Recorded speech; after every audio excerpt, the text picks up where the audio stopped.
Kumuha ng bib number. There. Bib number. And nag-storage din ng aming baggage or mga bags. So, ready na talaga guys. Ready na. Medyo masakit pa rin yung paa ko, but still I can run.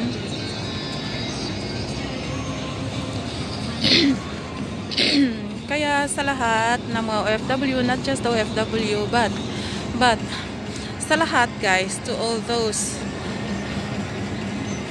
who wanted to keep fit, always do jog, walk, or a slow run guys.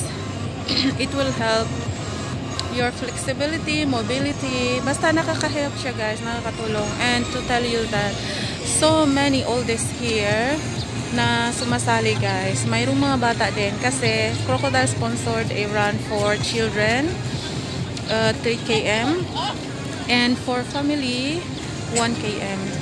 So you can join. Basta ang ganda niya guys. Kasi family friendly siya. And stay tuned sa mga updates.